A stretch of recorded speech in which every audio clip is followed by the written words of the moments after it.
Good morning, Bucknutters. Welcome to the Bucknuts Morning 5 here on Monday, November 3rd, 2025. I am Dave Biddle. Very happy to be joined by Dan Rubin. All right, Julian Sayin. I was saying, Dan Rubin, that he should be the Heisman favorite. I was saying this after the Penn State game. Well, he is the Heisman favorite. Forget about should be. He is the Heisman favorite. So that's really good to see. Fernando Mendoza's not too far behind. And you've got Ty Simpson has the third best odds. Marcel Reed, fourth best, and everybody else is a massive long shot. Ohio State's even started a Heisman campaign for Julian and for Jeremiah Smith, who, by the way, he's a long shot, but I like what they're doing there. But, man, Julian Sayin sitting in that pole position to win the Heisman. 19 years after another number 10 for the Buckeyes won it. Yeah, I'd be lying if I say I'm surprised. I'm not in any way trying to toot my own horn here, because I've noticed what happens is people who Ohio State has become such a national vibe that you've got national people saying, well, I told you about Julian Sayin. They told you like 2 weeks ago. Dave and I told you a while back. So look, for Bucknuts, you should get the grassroots appreciation and understanding of Ohio State well in advance of the national media. Brad won't be here today. His mom's back in town, so he's cordoned off. Believe me, Brad Nuts has come to an end. That's too bad, actually. It's funny. I actually got some negative feedback on Brad last week. That's how I know it had gone too far. Some people were like, I can't stand the dog. Oh, those come on. Come on. Yeah, I mean, I'm not surprised at all. None of this is surprising to me. I went to Pat Murphy about 6 weeks ago. Actually, before we went to Washington, I thought his national breakout game was going to be Washington. So I had Pat. We discussed it, and he did a giant feature story on Julian. If you haven't read it, you should go back and read it. We may need to rerun that. It was so good. Talk to people from his childhood. Yeah, I couldn't be less surprised. I know people don't believe that, but we talked about this. I don't even think after the Texas, I was incredulous after the Texas game when people were worrying about it. He missed one read and people were freaking. He's amazing. The guy I talked to before the season, I put this in the boarding house. And now you know who one source for the boarding house is. He told me he's covered him. This is a West Coast guru for quarterbacks. I'm not giving away his main guy, but he's in the NFL, and he's like, the ball never hits the ground. He said, if I go to 7-on-7, there's no defense. The ball shouldn't hit the ground. And then just do this for yourself. Most people on here have watched football for a long time. They've developed favorites. Take your Ohio State team, and some of you probably root for another team just as hard, maybe another discipline, be it high school or pro. Have you ever seen a quarterback you rooted for be this accurate? I haven't. I watch football more than is legally allowed. It's probably almost cost me my marriage. And I've never seen anyone that accurate. I'm including Troy Aikman in that now. And people are like, oh, it's hyperbole. It's not hyperbole. Keep in mind, this guy's a redshirt freshman. The PFF guys, and I say this every week, and if people don't like PFF, that's their own choice. You have to take every piece of content you get with a grain of salt if you're not from Bucknuts about Ohio State. They are sold. They're like, he's the best quarterback, no question. If you look at the numbers he's putting up, the only place you can find numbers similar are Joe Burrow. When he was at LSU in his final year with two receivers who now make more than small Caribbean countries. You know what I'm saying? So now, are we seeing that again here possibly? Yes. What happens when you have the number one pick in the draft at quarterback, the number one pick in the draft at receiver, and then I don't care where Tate gets picked, it's not going to be high enough. It's called the Ibuka principle. Anyone watch football last night? Is Jackson Smith and Jigba good? Would he have been drafted where he did if he didn't get hurt? Let's not look a gift horse in the mouth here. Draft Jarrett. Like I said, my last prediction on that thing was 3 guys in the top 8. And Arvell, I saw someone say could go number 3. He's so goddamn good. I shouldn't say. Sorry about my language here early on a Monday. I'm already cursing. Sorry. He makes you want to swear. Sorry, I let that slip out. He's so gosh darn good. This team is just loaded. They lost 14 draft picks. They won the national championship, and they're absolutely loaded with talent. It's so much fun to watch. And you're right with Julian Sayin. I've been saying it reminds me of Joe Montana, but like, God, this sounds so stupid to even say this. I shouldn't say it. But like more accurate than Joe Montana. Now I'm stronger arm. Joe Montana that I saw playing in the NFL. I don't remember seeing Joe Montana at Notre Dame. That was way before my time. But that Joe Montana was a 3rd-round pick. This Julian Sayin is going to be the number 1 overall pick of the draft, like you said, in 2027. And Jeremiah Smith will be the number 2 overall pick in that draft. For a while, I thought it was a lock. Jeremiah is going to be the number 1 pick in the draft. But then his own quarterback has now usurped him. But yeah, he had that back shoulder throw to Jeremiah in the first half against Penn State. I believe it was the first quarter. I'm thinking, that was incredible. I'm glad you brought that up. That is an NFL throw times. It's not just an NFL throw. That's like an all-pro, elite NFL throw. I'm like, gee, it doesn't get any better than that. Then he's hitting guys in stride 60 yards down the field. Then he's making guys miss in the pocket. He's done a good job of that, keeping his eyes downfield, making guys miss in the pocket and completing balls down the field. Now we're seeing him, speaking of Joe Burrow, he reminded me a lot of Burrow. That one play was a 3rd and 9. Looks like he's going to get sacked, makes 2 guys miss, and then picks up the first down. That was very Joe Burrow-esque. That's exactly what I wanted to see once or twice a game, break the defense's back with a cheap first down. It's not really a cheap first down with a first down like that. They think they've got you pinned back. They've got you sacked.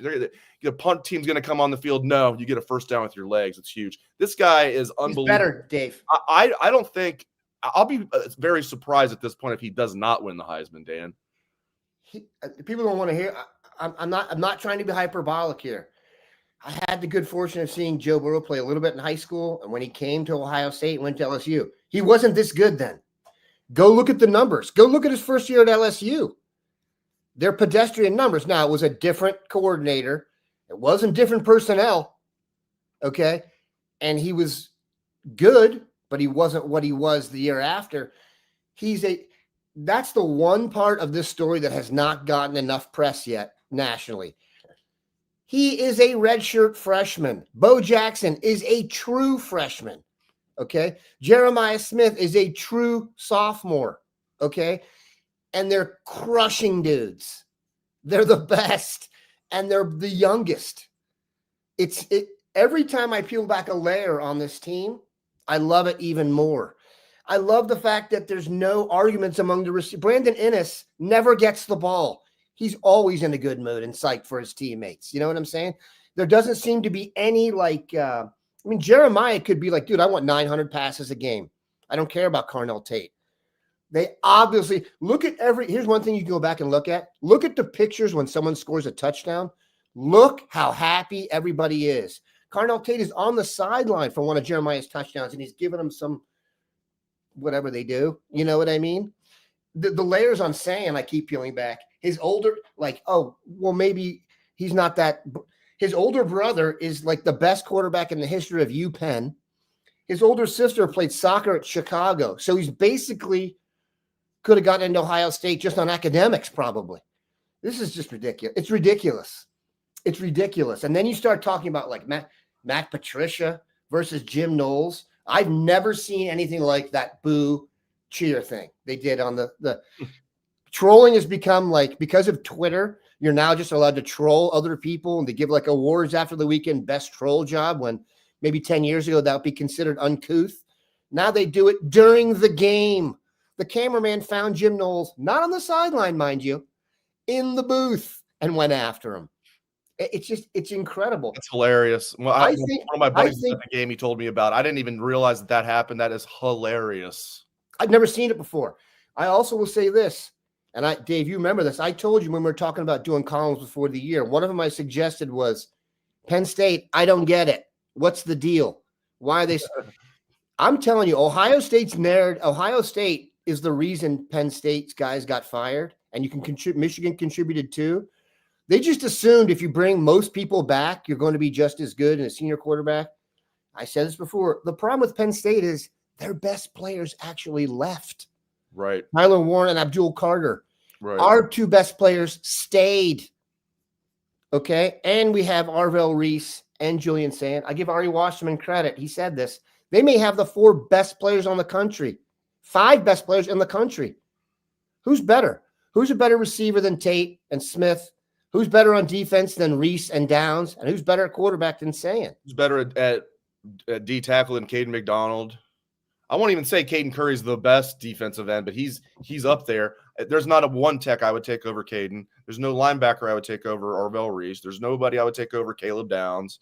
It's unbelievable. There's nobody I would take over Julian Sayin. Of course, there's no. Yeah, I think Carnell Tate is the second best wide receiver in the country. This is what I'm saying. You know who number one is? I know. It is. I don't get it. We're not talking enough about Caden McDonald because of these other guys. Agreed. He would. Here's who is Georgia fans. If this was exactly, I still can't believe. Well, that's such a talent-rich state. They're not going to get everybody, but my goodness, thank goodness, Ohio State's recruited Georgia really, really well for a long time now. Keep in mind, like Cam Hayward was from Georgia, Brad Roby from Georgia. We can go on and on and on. Obviously, they haven't hit on everyone. Like Antonio Henton was from Georgia, so they're not going to hit on everyone, but like they've hit on a lot, and they continue to hit on them. I mean. I realize it's Monday and it's, coffee time and we're getting hyperbolic, but this is true. You're talking about arguably the best program in college football history. This is the zenith. I'm not saying they're going to definitely win the championship. You do not lose this many players to the draft and come back. They're going to have more first-round draft picks this year than they've ever had. Think about that for a second. They lost 14. And by the way, guess who's not coming out? Their best player. Well, their two best players for the draft. Yeah, Jeremiah and Julian aren't coming out. Yeah, but so they're two highest. They're going to have obviously they're going to have Arvell. They're going to have Caleb Downs. They're going to have, excuse me, Carnell Tate. Yep. Sonny Styles. Aiden McDonald and Sonny Styles. That would tie they've had 5 before, right? That would tie the record. I don't know the answer to. I kind of spoke out of turn. Maybe they've had 6 before. I'll have to go look that up. All right, producer, can you look that up? I'm the producer and the host. Dan, go ahead. You talk. But also, Dave, have the producer look that up for me real quick. And this is hold on a sec. I want to make a point here. Draft wise, this is before the playoffs. And did Jack Sawyer have an interception yesterday off of tip? He did. Oh yeah, he did. You can play yourself into better status in the playoffs. Kadiana Jackson may get picked in the first round. People don't want to hear that. It's true. He is like Dave named him perfectly. He's the prototype. That's another thing. One of the reasons Ohio State is so good, there's no complacency. They are getting after it. You know what I mean? They are getting after it. What is it? Twice, 06 and 16, they had 5 first-round picks. 2006, 2016. And what's this upcoming draft, Dan? 2026, such pattern here. So in 06, 5 guys drafted, 16, 5 guys drafted in the first round from Ohio State. Now in 26, I'll be surprised if those 5 guys we just talked about are not first. Like who? Maybe Sonny. If you had to bet, one of those 5 wouldn't be. Who would it be if you had to bet? I think they all will be. Sonny, and Sonny's going to be a first round pick. He's going to go put on a show at the combine. The film is good. And here's another thing about these guys. They're great dudes. There's no what do you call it? Like a personality issue or dude. Sonny's a grown man. You would never know you were talking to a 20-year-old. He should be a true junior right now. You talk to Sonny, he came out, the 4 captains all came out. They're just beyond impressive. Brandon Ennis, was good to see him. I love Brandon Ennis. When you get 4 receptions for 41 yards, everybody's like, yeah, because with Jeremiah Smith and Carnell Tate, like, by the way, I mean, that's a lot for the number 3 receiver. I mean, he's getting 4 catches for 41 yards when those guys are on the team, because coming into the game, Brandon Ennis was averaging 2 receptions a game.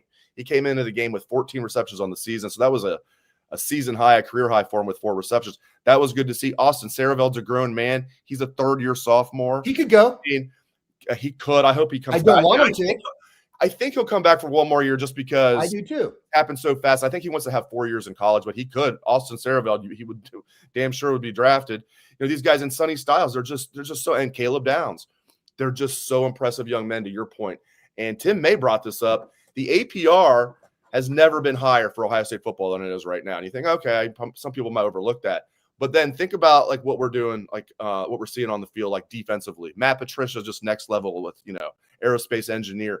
Caleb Downs is right with them with the football IQ. Arvell Reese, there's how Arvell Reese's football IQ is off the charts. Caden McDonald loves playing football. Caden Curry, Kenyatta Jackson, on and on and on and on and on. Jalen McClain, even as a sophomore, is very, very, very smart football player. So like the APR has never been higher. I think that was a good point by Tim May. And then you're seeing a very smart football team out there with very smart coaches. Here's what I think is taking place. 2 points. One, when you go back and watch the Knowles Patricia thing. Do you know Downs is standing next to Patricia, and when his name comes on, he's going rah, rah, rah, rah, rah, rah, and running back on. That's not that common. Right. I mean, having two sons who are college athletes, you don't get that sometimes all that close to your coaches, and there's always a little angst. There's no angst. There's just like there's such a professional operation right now. Like you look at other teams go on the road and just don't play as well, or they don't play as hard, and you're like, oh, these knuckleheads. That does not happen at Ohio State. So here's what I think is taking place, Dave. I'm going to have Andrew Ivins on the show tomorrow, who's the director of recruiting for 24/7 Sports. So we'll open up a thread for guys to ask him questions. But I've covered basketball and football recruiting now for about more years than I'm willing to speak out loud. When Duke was at its apex, they used to say, at Duke and North Carolina were like this at one point, they don't recruit, they select. So there's not enough guys to fill an entire. They would go and find the guy who was the elite 5-star that maybe also came from a really good home life, that had no doubts about him, right? They didn't have to roll the dice on anybody.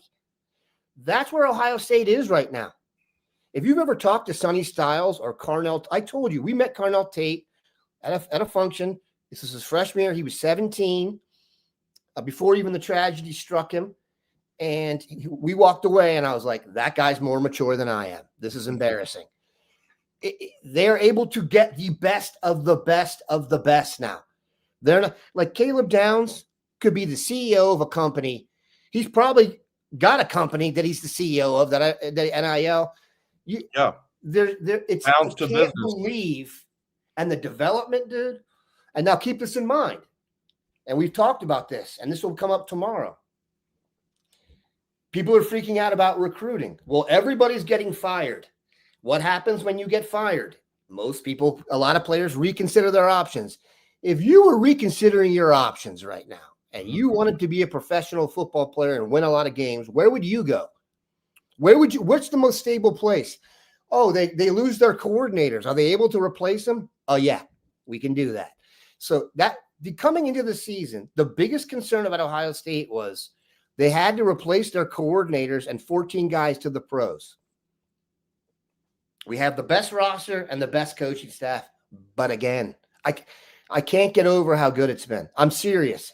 In my wildest dreams, I didn't expect it to be this good. Anybody who said it expected to be this good is not telling the truth.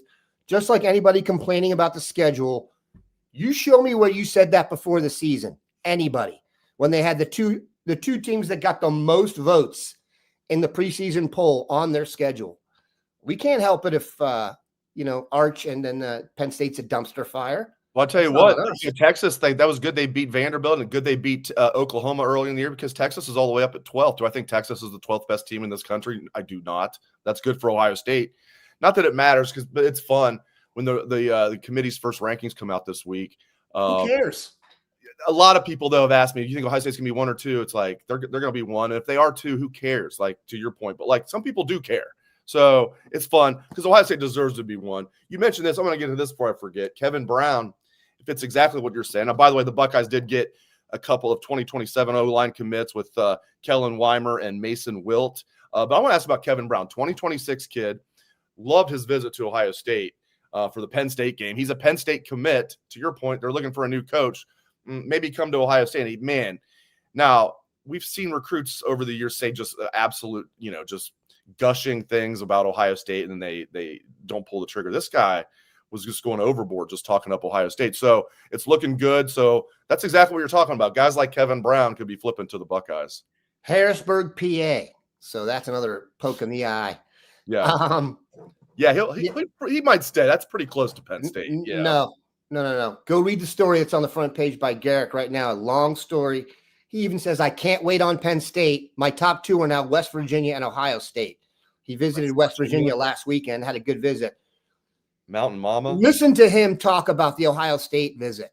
The guy is just like, 6 or 7 different variations of the word best and from everything top to bottom. Rankings wise, if you look at the rankings, I think he's ranked like a couple spots behind Maxwell Riley. So you'd have 3 of the top 10 offensive tackles in the country, Sam Greer being the highest rated one. So that's tremendous. And also look at the guys like, for example, Braylon Womack chose Auburn over Ohio State. Good call. It's almost now to the point where, and I said this, I used to say this about Duke. If you don't go to Duke when you're offered, they shouldn't want you. If you don't think you can, Ohio State's the best. If you don't want to come here and compete, it's like receivers who don't come here, you ain't gonna make it to the same level. Could be money though. I mean, that's so what? Money for Womack, what? How much? Womack, they could have been one of those situations where Ohio State's not going to give that kid $7 million, 7 figures coming out of high school. But what he could do is, have that 1 year at Auburn and then transfer. I don't know if he's good enough. I don't know if Ohio State would want him, but that's the thing about when people get upset about recruiting now. Yeah, recruiting matters. Like, recruiting is always going to be important. The idea that now recruiting is the lifeblood of your program, I would argue coaching is the most important thing. Signetti, hello. Did Indiana build their program by recruiting? No, they hired the right coach, and then what they do, nailed the portal. And they've recruited decently well. They've got guys that were carryovers that he inherited, like guys on that offensive line, including one from Columbus, no less, that are good players. But they didn't build that off recruiting. They built it off the transfer portal and great coaching. Now, Ohio State's different than Indiana, but I'm just saying it's different now. Recruiting is very important, but like the transfer portal has changed everything. And like guys getting paid now, you might lose a guy. You might lose a guy who wants to get the biggest bag, and then he realizes, you know what, I can still get paid at Ohio State, maybe not as much. And to your point, if you want to be the best, you want to practice against the best, play against the best, be on the best team, then you can come to Ohio State and do that. Ohio State has shown this so far. They have a model they're going to. Ohio offensive linemen. They're going to get the Ohio offensive linemen. And then you have, this is like the Duke thing again. You have the elite of the elite, meaning the guys, it doesn't matter. We'll pay. It's like people say, oh, Jeremiah Smith came here, Caleb Downs came here, D-Son, Devin Sanchez came here. I can't believe I messed up. If the guy's good enough, we'll pay him. And here's how good you have to be. You have to be good enough to get that money to get on the field as a freshman. Not only that, get on the field as a freshman and have no one else on the team, at least overtly, make a scene about it because you're that good, right? Kenyatta Jackson and Caden Curry stayed here for 3 years as non-starters. You can't find other programs that did that when the two guys then step in and are in first-round contention. That just doesn't happen, okay? So they've kept the salary structure reasonable. You can't pay Braylon Womack more than Jalen McClain next year, right? You can't do that. It won't work unless he's actually Caleb Downs, and then nobody cares because everybody knows, right? They don't need to do that. I would not do that. I would not bust the salary structure. I would not bust up the locker room. Part of that good karma is Ohio State said, just come here, produce on the field, and you get paid. Allegedly, let's use alleged numbers here. Jeremiah Smith made 5 times as much this year than last year. He came, he showed, he did it, and now you get it. Does anyone think when they're looking at Ohio State, does anybody think that the guys at Ohio State that are there, who regrets their decision? Igbinosun could get picked in the first round. That sounds ridiculous right here as we speak, because the reason you don't hear his name is because he's size and toughness and speed. He's the only thing he does is, sorry to cut you up. No, he's too handsy. He's got everything. I won't be surprised at all if IGB is a first-round pick. A 6'2", 190-pound corner that's tough, that's willing to put his nose in there, long arms, runs like the wind. Dude, if he can just stop being so handsy, he would be like, I think, upper half of the first round. But he's already showed he could cut it down to the point where he's shown he knows what the problem is. He was the most handsy player in the country. Yes. That's not an arguable point. They call flags. They throw flags. He's cut it down so much. He's already shown you he's got the potential to cut it down more if he needed to. And by the way, in the NFL, they let you get a little more handsy in cases. Like, he'd be great. And I know the history. Trust me, guys. I know the history of Ross-Ade Stadium. Trust me. I realize it. But Ohio State's going to Purdue. This is not a typical Ohio State team, and this is not a typical Purdue team. And some bad Purdue teams have given Ohio State fits over the years. That's why I'm prefacing it with that. And Purdue went to Ann Arbor, vaunted Michigan, and only lost by 5 points this past week. That was hilarious. 21-16.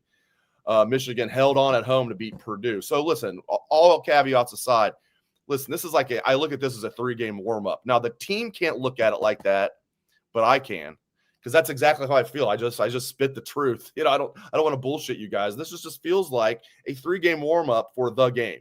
Because what's the schedule coming up here? At Purdue this week, then UCLA at home, Rutgers at home. Those are 3 of the worst teams in the country right there. And then, obviously, the game November 29th in Ann Arbor. Am I looking at that wrong, Dan Rubin? Absolutely not. And here is why I'm super confident, and maybe in the past would not have been. Matthew Patricia. The combination of Matthew Patricia and Caleb Downs is what, when you look towards the future, that's the one thing that makes me a little oogie. You can't replace Caleb Downs. I don't care what anyone tells me. And I'm not talking about the physical part. They don't bust. The team, does anyone watch NFL football? The Redskins and the Cowboys. Unfortunately, I do. Oh my God. Unfortunately, I do. I don't Holy know. crap. People just need to stop allowing me to watch the Bengals. You know what, though? Last year, I swear, they're never going to ruin my day again. Am I going to be pissed during the game when they do stuff? Yes. 5 minutes later, I'm over it, and I've held true to that. Being a Bengal fan is just – that was wild. It's torture. 2 weeks in a row. That was wild. I mean, that was insane. That's the worst defense to ever play in the NFL this year. I don't know how everyone has that one text thread that if it got to the public, they'd be fired. Mine is with my buddies from college. It started in the pandemic and hasn't come up. And Sundays is just everyone, kvetching about their team and stuff. There's a Cincinnati guy on there, an Elder grad, and there is a Homewood Flossmoor grad from Illinois, from Chicago. He had already sent through, I hate football. It was a fun season while it lasted. His son goes to the U, by the way. So that's just gets similar. But he had already sent through the I hate football. I'm not watching anymore. And the Bengals fan said, dude, just wait. And he was right. I'd never seen anything. That was wild. And by the way, it didn't feel any better to have it go to Colston Loveland. No, that wasn't good. That wasn't an eye poke. How about we learn how to tackle, boys? I mean, if that was incredible. If that was a junior high team and they were doing that, Who's 27? Jordan Battle, another awful pick by them, 3rd round pick. They have 2 guys they took in the 3rd round last year, so 2024. The ink is still isn't even dry yet on their contracts. And 3rd round, Jermaine Burton, wide receiver, McKinley Jackson, defensive tackle. They're healthy scratches every week. They're not hurt. They're healthy scratches every week. That's how bad they draft. They had Miles Murphy in the 1st round. Then they didn't have enough Miles Murphy. They had to get another one named Shamar Stewart in the 1st round this year. Dax Hill was a 1st round pick. You can't have busts like that if you're the Bengals or anybody. Brian Applegarth still got some Bengals love going through his system. I appreciate that comment. And believe me, I know. Believe me, I know. The Cowboys are better than the Bengals. They are not. Yes, they are. If they Did played you on see a the neutral, Cowboys play the Bears? Field, the Cowboys would be favored and they would win. Maybe, if they played on a neutral field, the Cowboys would win. I don't know. The Bengals have an all-time worst defense. That's not like hyperbole. They've done things that have never been done. No team has scored that many points in back-to-back weeks at home and lost both games ever in the NFL. Ever. The Cowboys do that too, though, dude. They have records where they're people are going into Braille to find out how long ago it was. This is leather helmets when we did this. Oh, it's embarrassing. That's right. Jordan Battle, I forgot about that. He was committed to the Buckeyes at one point before he flipped to Alabama. That's right. I remember that now. Yeah, Jordan Battle. Yeah. I wanted to ask you one more thing I thought before I got you out of here. Any main takeaways we haven't brought up from the Penn State game? It feels like we kind of just talked about it, just talking about all these players. I mean, I tell you what, it's 17-14 at halftime. And normally you'd be worried, right? I was thinking they're just going to come out and just smoke them. The the betting line, whether you're into sports betting or not, dropped all the way to minus 11.5 Ohio State at halftime. I'm thinking, oh, geez, nothing's free money. It's sports gambling. It can go bad no matter what. I was thinking, if anything's close to free money, it's that. And turns out it was. They end up winning by 24. So it's like, it's weird, man. They're down, or they're up by 3 points at halftime. I'm thinking, oh, they're still going to blow them out. Well, it wasn't like, I mean, I give Penn State credit for the drives they did put together. No, it's worse. Buck Rational's got this wrong. We're doing worse. I met Buck. Oh, I'm sorry. I misread that. He's right. It is. I met Buck Rational's son before the game over the 97-110. You know, I shockingly rational. I do the junior rational. Yeah, nice, very nice young man. So it was good meeting Buck. Always good seeing Buck Rational over there. And it was good meeting his son. That was cool. So sorry, go ahead. If there's one picadillo, they're not going to be a dominant running team this year.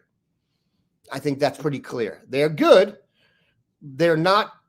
And I wonder if we weren't spoiled a little bit last year.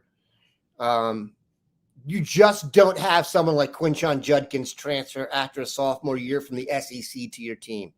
I don't think you can find another running back from that high profile of a program that transferred to another high profile program that got drafted that high. That's going to be real tough.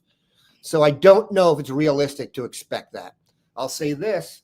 Next year, when this team's probably going to have to rely more on its offense, they'll be in fine shape. I love Isaiah West.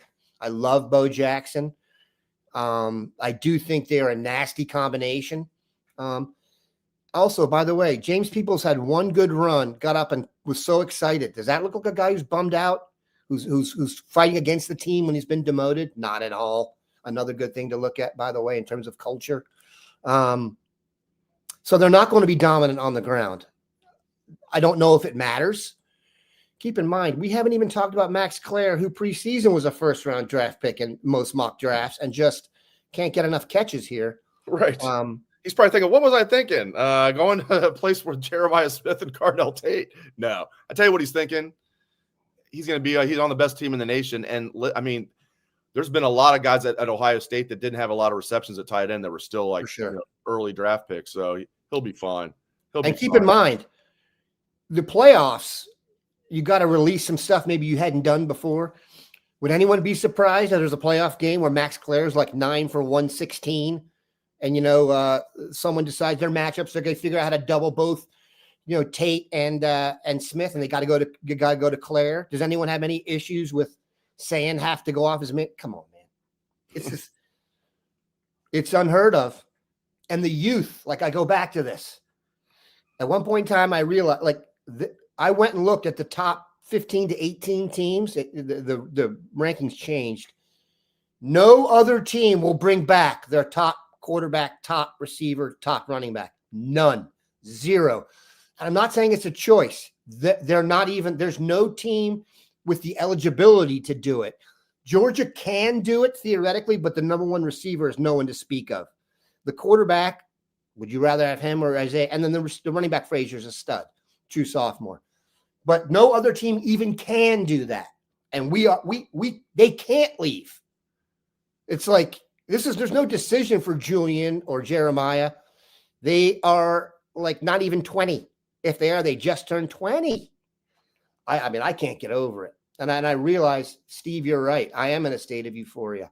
That's right. Why wouldn't I be? Because we're still basking. What if you're complaining now, and if you're questioning things now, it might be you. Okay? It might not be the team. You may be just someone who can't be happy. Whereas Dave and I, keep in mind, we root for the Bengals and Cowboys. So we see failure on a routine basis, both on the field, in management, off the field.